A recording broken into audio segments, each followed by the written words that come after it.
It was good, everybody. How y'all doing? You know what I'm saying? It's a beautiful day, just chilling.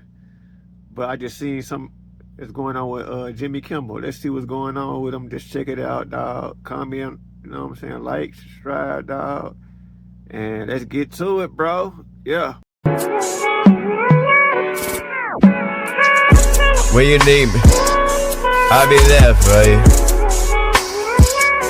I'll be there for you. When you need me, I'll be there for you. Disney and the ABC network are taking Jimmy Kimmel Live off the air indefinitely. This follows a controversy over comments the late-night comedian made Monday night about Charlie Kirk's suspected killer and the MAGA movement. That's wild, and man. Their reaction to the assassination. Let's get straight to CNN's chief media. Nobody is excluded, bro. Nobody's excluded. What is going on? Everybody getting fired. That's right. This is fast developing this afternoon, Jake, amid pressure from the Trump-aligned FCC. And in the past few minutes, ABC confirmed to CNN that Kimmel's show will be off the air, quote, indefinitely. We have not yet heard from Kimmel or his representatives. That's how quickly this has been developing. But let's back up and look at what Kimmel actually said on the program that has caused controversy. This is from Monday night in his Monday evening monologue. Kimmel suggested that the alleged killer of Charlie Kirk might have been a pro-Trump Republican. He said, quote, the MAGA gang desperately trying to characterize this kid who murdered Charlie Kirk as anything other than one of them and doing everything they can to score political points from it. He said in between the finger pointing, there was grieving. Kimmel was expressing what we've heard some other liberals say in recent days, that the motives are unclear and that maybe the suspect in this case was a Republican or was some sort of far-right fringe figure. Of course, there has been a lot of discussion about that in recent days. There's a lot of evidence pointing in other directions about the suspect. But Kimmel was on the air talking about this, making a very serious commentary amid his jokes in his monologue Monday night.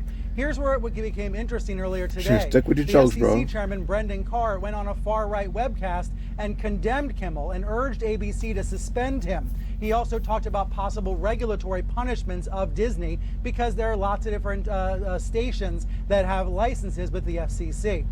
Within the past hour, we've heard from a big owner of stations that have affiliations with ABC, a company called Nexstar, saying that they were going to suspend Kimmel's show on their stations. So in other words, about 24 stations were refusing to air Kimmel's show tonight as a result of this controversy. And then following word that some of those stations were basically revolting against Kimmel, Disney, the parent company of ABC, decided to yank the show entirely. So that's all we know at the moment. We know that Kimmel will not be on the air tonight or for the foreseeable future because the network says the show has been yanked off the air indefinitely. Brian, just to take one issue, your interpretation of what Kimmel said, I think, is the one that Brendan Carr had and the one that the individuals at Nexstar have. But what he said specifically was, quote, the MAGA gang is desperately trying to characterize this kid who murdered Charlie Kirk as anything other than one of them and doing everything they can to score political points from it. That's not true. That can be read in several ways. That could be heard in several ways. It could also be it could also be argued he's saying that what the MAGA gang is doing is just trying to make sure that they don't have any ownership of it, not necessarily that this killer. That's not true. But what does it matter, though, man? If it is or not. A very important point.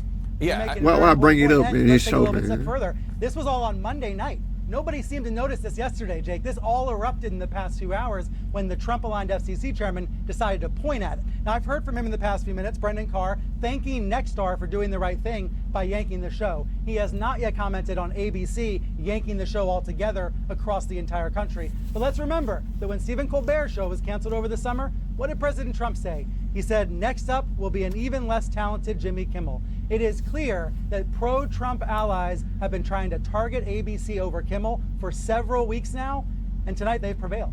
Yeah, Brian Stelton, thanks so much for that breaking news. Let's go right to the panel. And let me first start by showing, I wondered what was going on earlier today when I saw this pop up on Twitter. This is the FCC chairman, Brendan Carr, on a far-right podcast talking about what Kimmel's comments were. Let's roll that tape. You know, when you look at the conduct that has taken place by Jimmy Kimmel, it appears to be some of the sickest conduct possible. Obviously, look, there's calls for Kimmel be fired. I think, you could certainly see a path forward for suspension over this. And again, the FCC is going to have remedies that we could look at. Joe, are you comfortable with the FCC playing this role? I don't think this is a legal issue. I don't think this can be pointed to the FCC or the Trump administration and say, well, this is about them going after Kimmel because of what he said. Personally, I think it's more of a cultural issue. And I got to tell you, look, I'm about as moderate a Republican as you're going to get. I'm from New York. I have not been comfortable watching late night television for 15 years because when you have conservative leanings and you're constantly mocked and you constantly feel like you're doing something wrong, you shut it off. You don't watch it anymore. And then what happens is it's circular. If the host doesn't have that audience, the host doesn't worry about keeping an audience like that. It goes in circles, and at some point, you get things like this where you say things, and that wasn't the full quote. The further quote was that he mocked President Trump for flying the flags at half-staff in remembrance of Charlie Kirk and said it's like grieving of a 4-year-old, as a 4-year-old grieves for a goldfish. No, that was the full quote. Well, the full quote was, I think he ran the clip of a reporter asking President Trump how he was doing with the death of Charlie Kirk.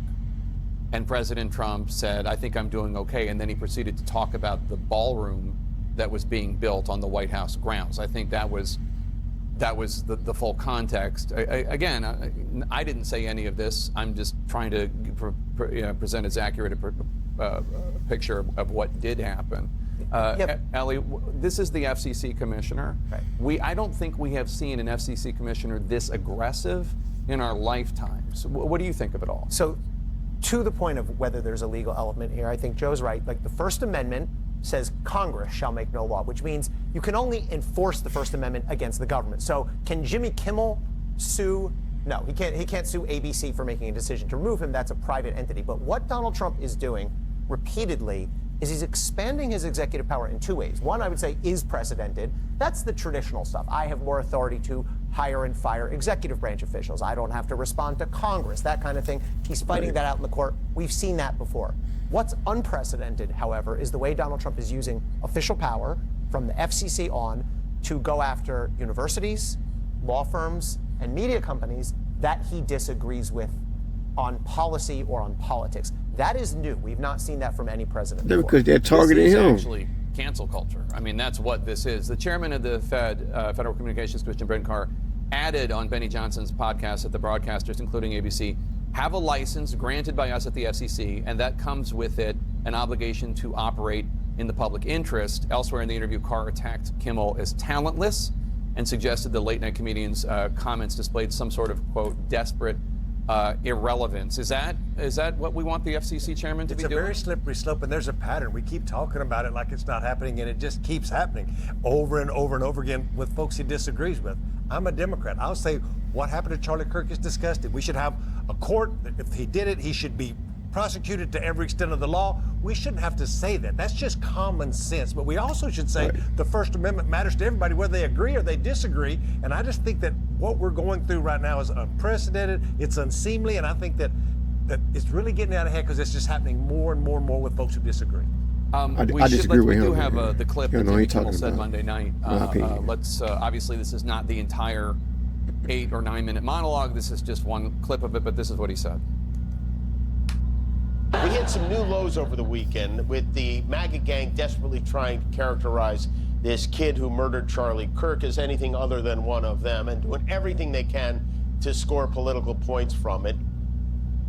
Now, the way that Fox covered what he just said there was Kimmel suggests Kirk assassin was one of the MAGA gang, despite reports of leftist leanings. I don't know that I think that is an accurate description, but they have the First Amendment to write what they want to write.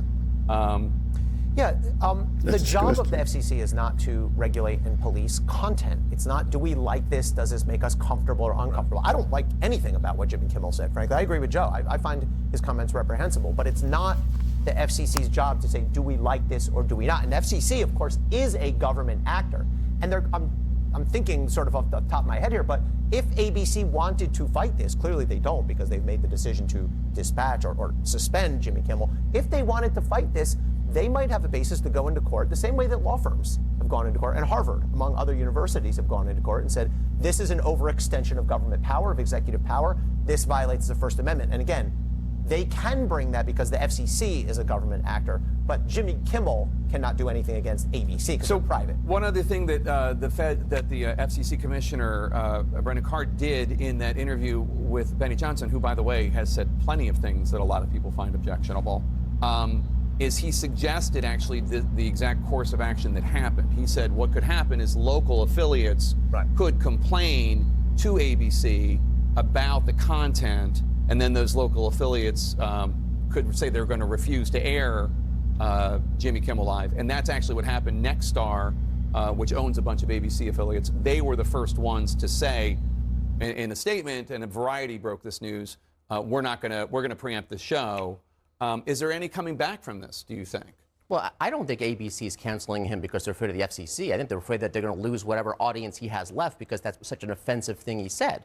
As far, look, there's so much media alternatives at this point. So I think the FCC's, the range of authority they have is less and less because there's so many other outlets to reach out to. So if Kimmel wants to reappear somewhere else, he will.